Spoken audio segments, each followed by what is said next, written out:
Está con nosotros acá en nuestros estudios y le agradecemos siempre la gentileza, Nadia Cruz. Ella es defensora de derechos humanos, abogada, ex defensora del pueblo, ex viceministra de Estado. Nadia, buenos días, muchas gracias por estar acá. ¿Cómo está atravesando Nadia este momento del país de multicrisis? Aunque ayer el presidente en una entrevista decía, es una exageración hablar de crisis en Bolivia, pero bueno, de repente él no lo siente así, pero cuando uno conversa con alguien en el minibús o en el mercado, la primera palabra que escucha es crisis. Crisis. Muy buenos días, Diego. Feliz de estar nuevamente en Piedra, Papel y Tinta. Más allá de la crisis económica, que debo decir no la estoy pasando mal, porque evidentemente hay muchas poblaciones, muchos sectores de la población que realmente están sintiendo en carne viva, en sus proyectos de vida, la afectación, ¿no? De no tener recursos y tener que variar tu alimentación, tener que afectar servicios médicos, asistencia médica, tener que en muchos casos renunciar o darle una pausa a estudios, especialmente de los chicos.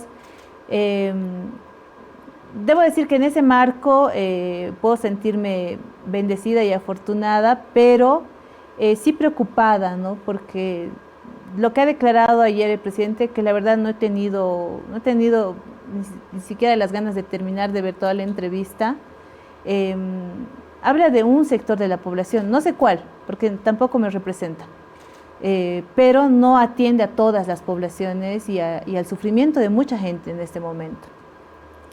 Por otro lado, creo que los sucesos que han pasado en Yayagua han terminado de develar cuán frágil es la institucionalidad y cuán sola está la población.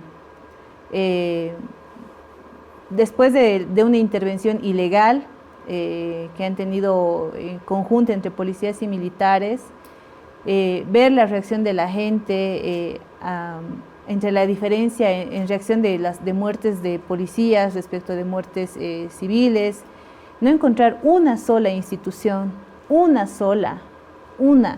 que esté al lado de la gente, que pueda dar una versión que no le voy a decir que contradiga, pero que al menos complemente y que esclarezca los hechos que han sucedido en Yayagua, y así como han ido sucediendo en otros eventos desde octubre del 2023 a la fecha, pues deja un poco de desesperanza. ¿Y por qué cree Nadia que esto ocurre? Es decir, ¿por qué no hay instituciones que están acompañando justamente a las víctimas?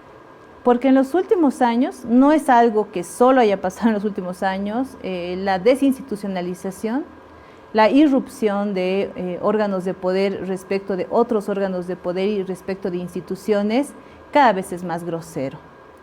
Y como te digo, lastimosamente, ahora yo no veo una sola institución que salga a confrontar al gobierno y establecer, o sea, te digo, no en contra del gobierno, pero sí en favor de la población, no solamente la directamente afectada, sino de toda la población, de darles una versión o la narración de la historia de tal como pudo haber sucedido, con las responsabilidades y con las culpas de los lados que sean. Pero no hay eso en este momento, lastimosamente. Bolivia se encuentra un poco sola, debo decirlo. Esta semana hablamos con el expresidente Eduardo Rodríguez Belcé y la senadora y además ex magistrada del Tribunal Constitucional Silvia Salame respecto al tema de la justicia, de la desinstitucionalización de la justicia. Y claro, a colación venía el tema, el denominado caso consorcio, que nos decían nuestros invitados, no es algo nuevo que está ocurriendo, pero es como la versión más grosera de lo que históricamente ha ocurrido en este país, la manipulación de la justicia por parte del poder. Totalmente. Como abogada, como ex viceministra, además del Ministerio de Justicia, ¿qué sintió Nadia Cruz al develarse este denominado caso consorcio, que estuvo en reserva hasta hoy. Hoy se levanta la reserva de este caso y iremos conociendo más detalles. Paréntesis, si es que no amplían la reserva, que es muy probable, sí, que es muy probable que pueda pasar. Pero más allá de eso, yo sentí que la impunidad no es totalmente segura para los que cometen delitos. Y esto en particular lo digo en especial por el exministro César Siles. Yo en un programa lo había comentado al momento de presentar mi renuncia, fue muy claro en que el gobierno iba a utilizar todas las cartas que iba a tener a mano en el todo o nada del proceso de elecciones que se daría en este 2025. Y cuando una persona lo dice abiertamente, el todo o nada y el utilizar todo lo que esté en sus manos, legal o ilegalmente, implican que hay un descontrol, incluso de esas formas de las que hablaban el expresidente Rodríguez Belcé o de la senadora Salame. O sea, ya no hay un cuidado en las formas, ya la forma de irrumpir, de violar derechos humanos, de incurrir en actos ilegales, ya es frontal, ya es grosera. Y lastimosamente en este punto la población siento que está más preocupada en la crisis económica, en la crisis social que se está viviendo y no está teniendo ni vocería, ni representación, ni un canal para que pueda expresar la indignación sobre este tipo de hechos. O sea, son groseros. Yo lo veo que es por esa sensación de que el poder puede ser absoluto e infinito, pero conocer el caso de Consorcio nos da también una luz y un mensaje para los que están circunstancialmente en el poder, circunstancialmente en un cargo, de que todo se acaba en este marco del poder, del cargo, de las arbitrariedades. Ojalá ese caso no quede en el olvido como el de Aldunate, que no se silencie como el de Zúñiga y otros casos más como el de Banco Fácil, que no queden en esa nebulosa, ¿no?, por el paso del tiempo y realmente se esclarezcan. Pero bueno, igual el caso de Consorcio devela la existencia de ciudadanos de primera y ciudadanos de segunda. El gobierno de Luis Arce Catacora, a través del exministro de Gobierno Eduardo del Castillo, y en su momento también del exministro César Siles, en particular en ciertos momentos históricos, han aprendido a cientos de personas por demostrar disidencia o por instalar un bloqueo, por hacer una conferencia de prensa, por hacer un mitin. Ahí no ha valido certificados médicos, no ha valido situación de embarazo, no ha valido situación de autismo, no ha valido situación de enfermedades crónicas, no ha valido ninguna razón ni situación médica evidente por hechos de tortura para que las personas puedan ser liberadas.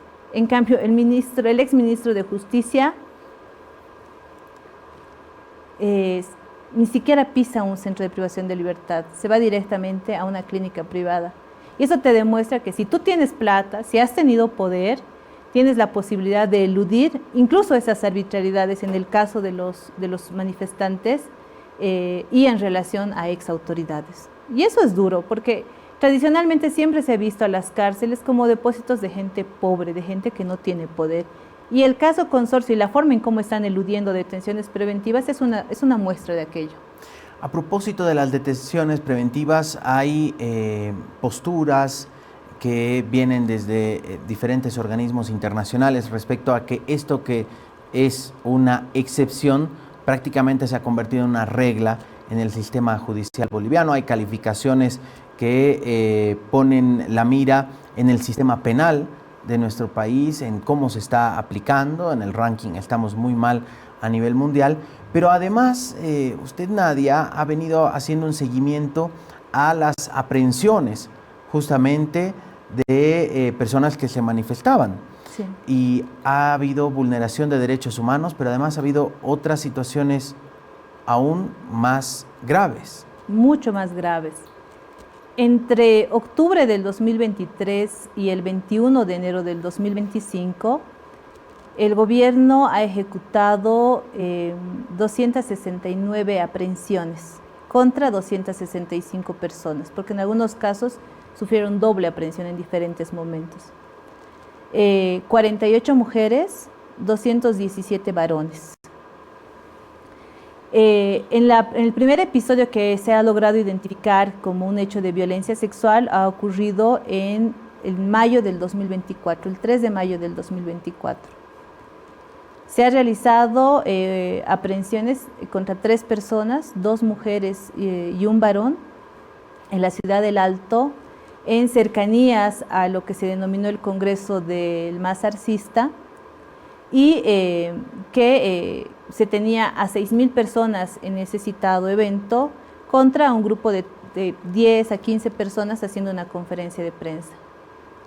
Las 3 personas aprehendidas han sido acusadas de terrorismo, entre otros delitos, deportación o tenencia de dinamitas o de explosivos. Ese caso, cuando lo he conocido, ha sido durante esta gestión 2025. He podido hablar con las víctimas de forma directa, he podido revisar una parte de los expedientes.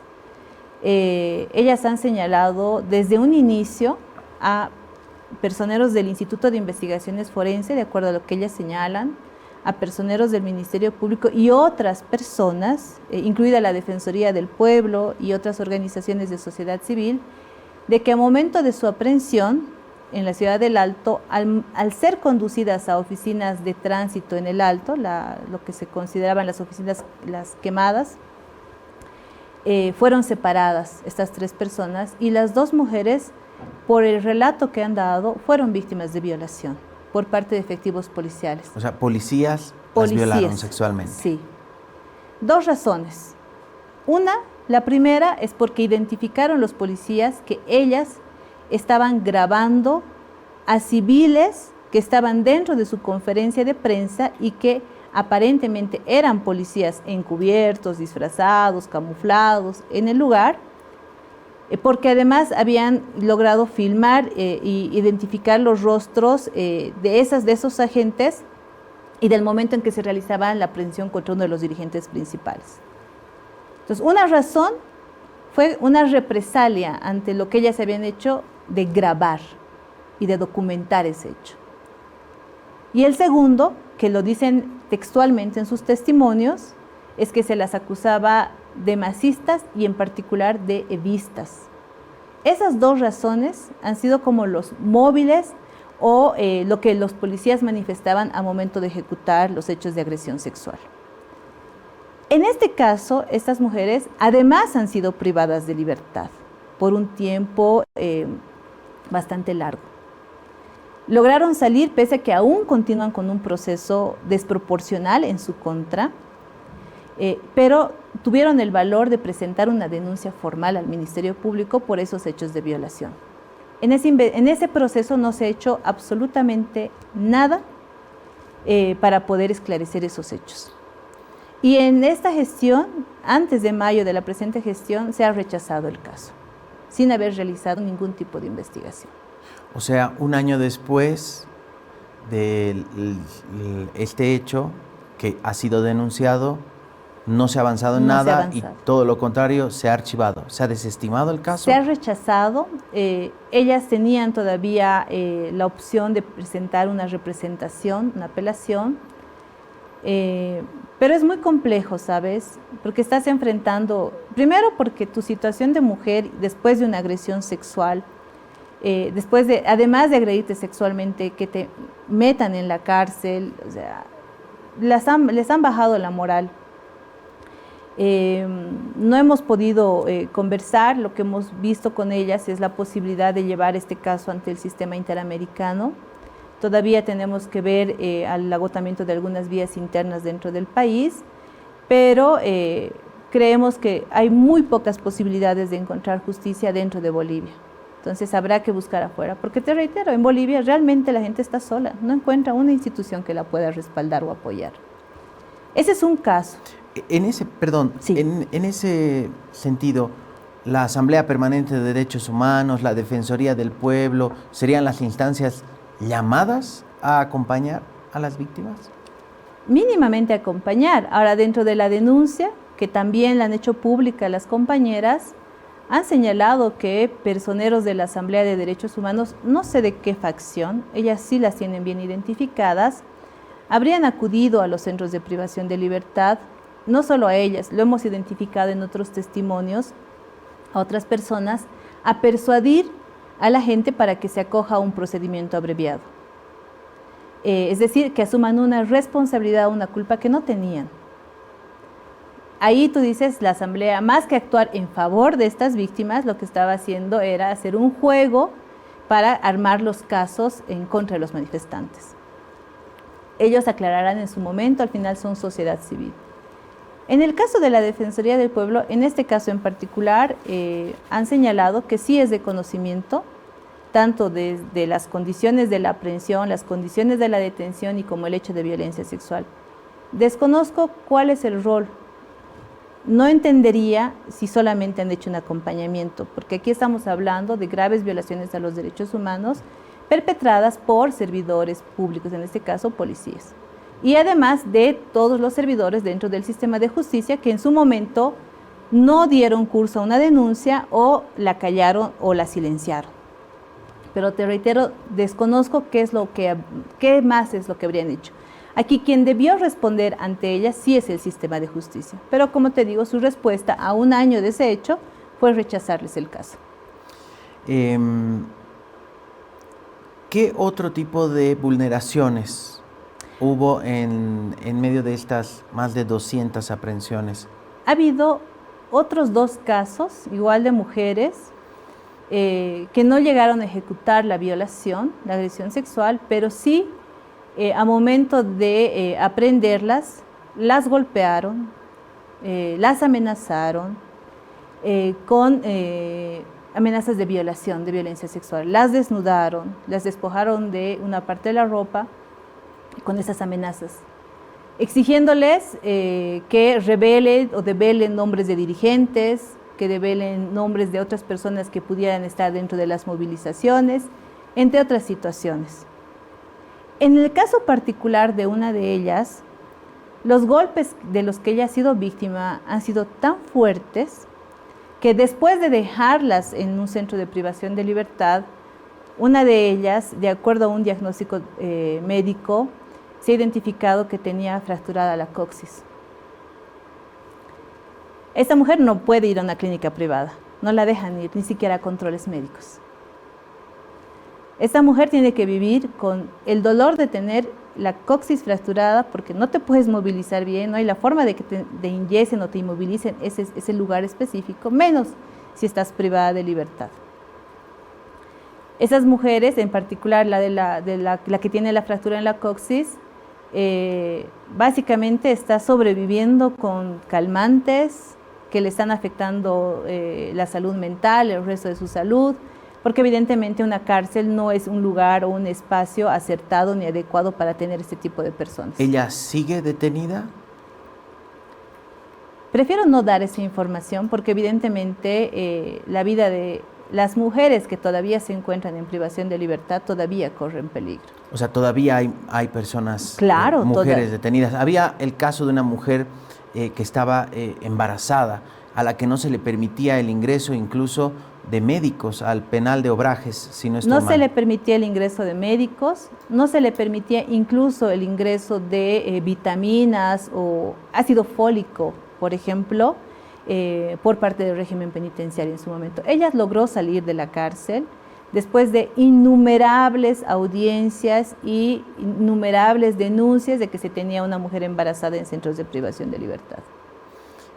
¿Qué otros casos hay en medio de esto que nos cuenta? Y claro, realmente parece una escena de décadas pasadas. De décadas pasadas y que lo hace un gobierno contra la gente que aparentemente era su base popular. Además, se ha identificado dentro de estas 269 aprehensiones hechos, malos tratos al momento de las aprehensiones, una irrupción en los celulares, a la mayoría se les quitaba el celular, se les pedía la apertura forzada de los celulares. En algunos casos hay testimonios en los que obligaban los policías a que los aprendidos llamen a otras personas para poder atrapar a esas otras personas. Es decir, una suerte casi de sembradío de pruebas para los casos que se han logrado aperturar. El uso indiscriminado del tipo penal de terrorismo, el uso indiscriminado de la detención preventiva, hechos de tortura contra algunos ciudadanos que han estado ocultos, incluso de instituciones nacionales de derechos humanos, así como de otras instancias de servicios médicos, a fin de que no sean expuestos o sean develados la situación en la que se encontraban. Ha ocurrido una situación de desapariciones temporales. Muchos de los aprendidos no se conocía su situación o el lugar de su detención, el momento de su traslado, no se les permitía un contacto ni con familiares ni con abogados de confianza. Algo que también es muy recurrente en estos casos es la incursión de defensa pública, y esto lo vamos a denunciar con mayor fuerza ante un organismo específico, porque han utilizado a servidores públicos de defensa pública para ir e incentivar a los aprendidos, a los detenidos, a que se acojan a procedimientos abreviados, a que inculpen a otros dirigentes para poder salir en libertad. Y por último, un uso arbitrario de una salida alternativa como es el procedimiento abreviado. Cuando las personas ingresan a la cárcel, evidentemente lo único que quieren es salir. Y la presión psicológica, la presión de estar en esas condiciones dentro de las cárceles, les llevó a tener una fragilidad, a que ante tanta presión de instancias estatales, a acceder a procedimientos abreviados. Haciendo una revisión de esos procedimientos abreviados, más allá de una pseudoconfesión que les han obligado a realizar, no existe prueba plena sobre los hechos que se les han inculpado y por los que se les ha sancionado. Adicionalmente, las condiciones en las que se han encontrado en centros de privación de libertad han sido golpeados. Hay libros especiales de los que se consideraban como bloqueadores o manifestantes dentro de las cárceles que se los identificaba. Se los ha maltratado, se los ha golpeado, se los ha extorsionado, les han pedido sumas entre $5,000 y un poco más para tener cierto grado de seguridad dentro de las propias cárceles, etc. Y adicionalmente, muchos no han podido ir, 2 casos en particular hemos llegado a conocer, no han podido ir ni siquiera, no han tenido autorización para ir a los entierros de sus madres. Otros padres no han tenido la posibilidad de asistir el parto o el embarazo de sus esposas que estaban fuera de las cárceles. Es decir, realmente se ha tratado a toda esta población, estas 265 personas, con odio y con todo el poder punitivo del Estado para poder someterlas y castigarlas. De estas 269, ¿cuántas permanecen recluidas? En ese momento no tengo ese dato porque tenemos todavía que complementar con lo sucedido del 21 de enero a junio, que cierra con los hechos sucedidos en Yayagua. Tenemos ya los datos, todavía nos falta completar los testimonios, pero una vez tengamos vamos a volver a hacer el relevamiento dentro de los centros penitenciarios. Quedan muchos menos, gran parte han salido con procedimiento abreviado, otra parte con detenciones domiciliares que te puedo asegurar les ha costado mucho a estas personas. ¿Les ha costado dinero? Sí. Que han tenido que entregar a la justicia, a la policía. Yo te diría que a la justicia no, porque la justicia per se como un concepto o como un valor jamás se prendería a aquello. Pero sí hay actores que manejan o que están dentro de todo este sistema que han ido extorsionándoles. Además de estos hechos terribles que nos comenta respecto a violación sexual, es ya prácticamente el límite. De ahí al asesinato es... medio paso. Es exacto. ¿Qué pasaba, por ejemplo, en el caso de algunas reclusiones a los hombres? Nos contaba, son 217, que además de los golpes, ¿qué más sufrían dentro de los penales? Los que lograron conseguir recursos económicos podían tener cierta seguridad o cierta tranquilidad, que es muy relativa por las condiciones que tienen las cárceles. Los que no lograban conseguir los recursos económicos, que están diferenciados, también los tenemos identificados por el sector al que han llegado a los centros penitenciarios, pues es una suerte de inseguridad, ¿no? Y de tener la vida en vilo, porque las cárceles, lo siento, pero en nuestro país no son seguras, no son seguras. Además de todas las afectaciones de no poder acceder a abogados de su confianza, se ha limitado a muchos abogados particulares, abogados de lo que se denominó el equipo jurídico, para que puedan asistirles. Entonces han tenido también limitaciones en su defensa técnica. Nos decía, hay que agotar algunos pasos todavía, algunos reclamos a nivel nacional para pensar en buscar reparar de alguna manera, nunca de manera completa, porque lastimosamente lo que vivieron nada ni nadie podrá retrotraer el tiempo y curar esas heridas que de repente tardarán muchos años en sanar. ¿Qué nos queda o qué les queda más bien a estas víctimas en el ámbito internacional? ¿Qué estrados pueden acompañar justamente este proceso que seguro tardará años y con el cambio de gobierno de repente se puedan cajonear algunas cosas mucho más? Mira, yo no creo, por los antecedentes que ya tenemos, que se pueda lograr una reparación en el ámbito nacional, y eso implica poder acudir al sistema interamericano, sea por los hechos de tortura, sea por falta de acceso a la justicia, sea por las condiciones y afectaciones al derecho a la integridad, a la dignidad, por las cuales han sido sometidas dentro de los propios centros carcelarios.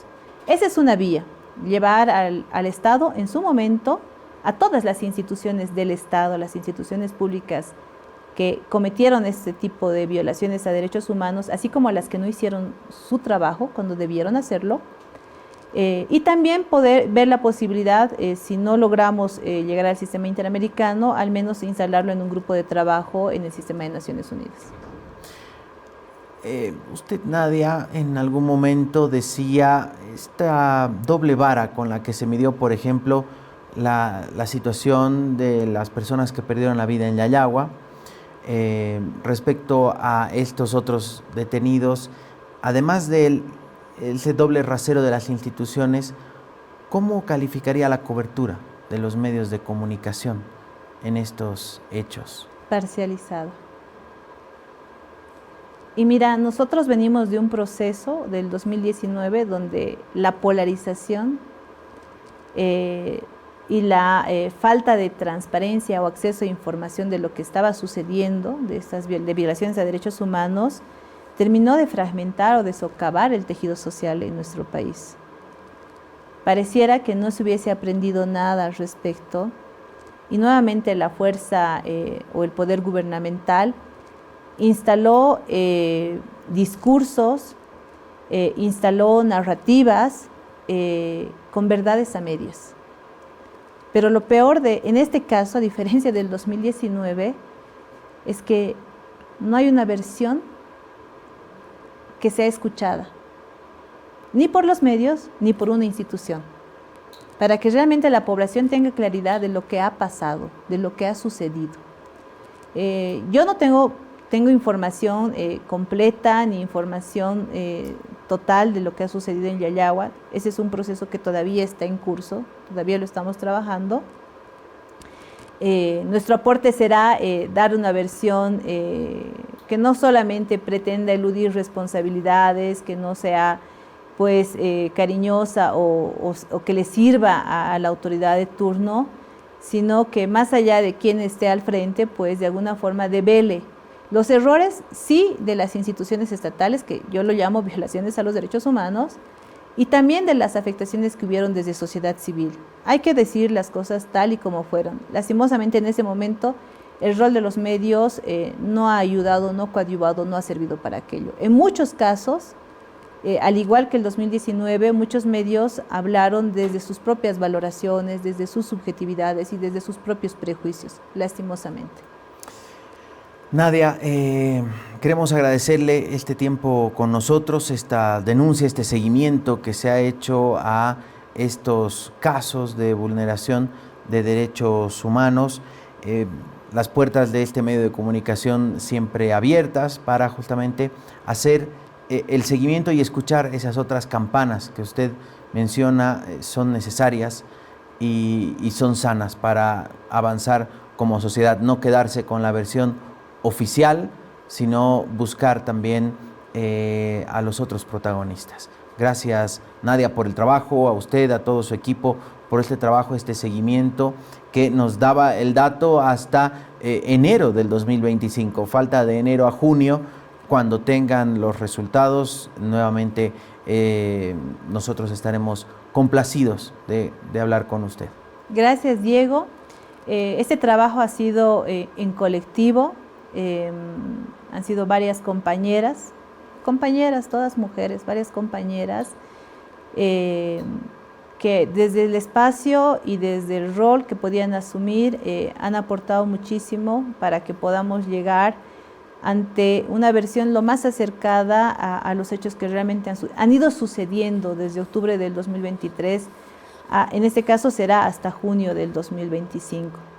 Solamente como mensaje final a la población en particular, más allá de nuestros prejuicios, de nuestras subjetividades, incluso de la opción política que podamos tener o incluso partidaria que podamos tener, es momento de reflexionar de una forma, si quieren, neutral o en blanco, ante las arbitrariedades que comete el sistema de justicia. No importa si quien es víctima ahora es tu aliado o es tu enemigo. Hay que desmontar todo este manto de impunidad, todo este manto de arbitrariedades, porque sigue corroyendo el tejido social, porque sigue lastimando nuestra democracia, porque sigue fracturando el Estado de Derecho en nuestro país. Ojalá el nuevo gobierno, sea de izquierda, de derecha o de la facción que sea, pueda asumir ese reto tan importante de devolver la institucionalidad a las instituciones, pero en particular al sistema de justicia. Gracias, Diego. Gracias. Nadia Cruz, ex defensora del pueblo, ex viceministra de Estado, defensora de derechos humanos.